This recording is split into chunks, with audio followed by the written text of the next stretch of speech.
ಮೊದಲು 8 mm cinema ಮಾಡ್ತಾಯಿದ್ರು. 8 mm cinema ಮಾಡ್ತಿದ್ದವರು ತದನಂತರ 16 mm ಬಂದರು.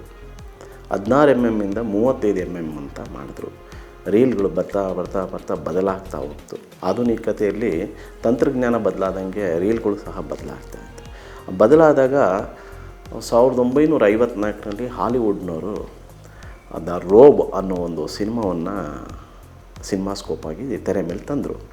ಆ ತೆರೆ ಮೇಲೆ ತಂದಾಗ ಕನ್ನಡದಲ್ಲಿ ನಾವು ಯಾವಾಗಲೂ ಒಂದು ಹಾಲಿವುಡ್ವರೆಗೂ ಒಂದು 20 ವರ್ಷ ಹಿಂದೆ ಇದ್ದೀವೇನೋ ಅಂತ ಅನಿಸ್ತಾನೆ ಇರುತ್ತೆ. ತಾಂತ್ರಿಕತೆಯಲ್ಲಿ ಬೇರೆ ವಿಚಾರದಲ್ಲಿ ನಾವು ಮುಂದೆ ಇದ್ದೀವಿ.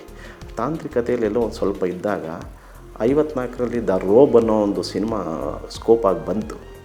ಆಗ ಕನ್ನಡದಲ್ಲಿ ಅಂಥ ಒಂದು ಪ್ರಯತ್ನ ಯಾಕೆ ಆಗಬಾರ್ದು ಅಂದರೆ ಮುಂಬೈಯಲ್ಲಿ ಕೂಡ ಆಗಿತ್ತು ಆ ಪ್ರಯತ್ನ. ಕನ್ನಡದಲ್ಲಿ ಆಗಬೇಕಾದಾಗ ಒಂದು ಪ್ರೇಮದ ಕತೆ ಅನ್ನೋ ಒಂದು ಕತೆ, ಅದನ್ನು ಜೋಸೆಮ್ಮನವ್ರ ಮೊದಲ ನಿರ್ದೇಶನದಲ್ಲಿ ಬ್ಲ್ಯಾಕ್ ಆ್ಯಂಡ್ ವೈಟಲ್ಲಿ ತಂದರು. ಅದೇ ಸಮಯಕ್ಕೆ ಕರೆಕ್ಟಾಗಿ ಸೊಸೆ ತಂದ ಸೌಭಾಗ್ಯ ಅಂಕಲಗಿ ಅನ್ನೋ ನಿರ್ಮಾಪಕರು ಮುಂಬೈಯಿಂದ ರೀಲ್ಗಳ ತರಿಸಿ ನಮ್ಮ ಅಣ್ಣಯ್ಯ ಮಲ್ಲಿಕ್ ಅಂತ ಛಾಯಾಗ್ರಾಹಕರಿದ್ದರು, ಅವ್ರ ಮುಖಾಂತರ ಕಲರ್ನಲ್ಲಿ ಅವ್ರು ತಂದರು. ನಮ್ಗೆ ಖುಷಿ ಏನಂದರೆ ಬ್ಲ್ಯಾಕ್ ಆ್ಯಂಡ್ ವೈಟಲ್ಲಿ ಮೊದಲ ನಿರ್ಮಾಣ ಆಗಿದ್ದು ಒಂದು ಪ್ರೇಮದ ಕತೆ ಅಂತ ಚಿತ್ರ.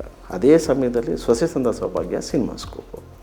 ಸೊ ಪುಟ್ಟ ಪರದೆಯಲ್ಲಿ ಕಾಣಿಸ್ತಾ ಇದ್ದ ಚಿತ್ರ ತೆರೆ ಮೇಲೆ ಪೂರ್ತಿ ಬರಬೇಕು ಅಂದಾಗ ಈ 35 mm 70 mm ಆಯಿತು.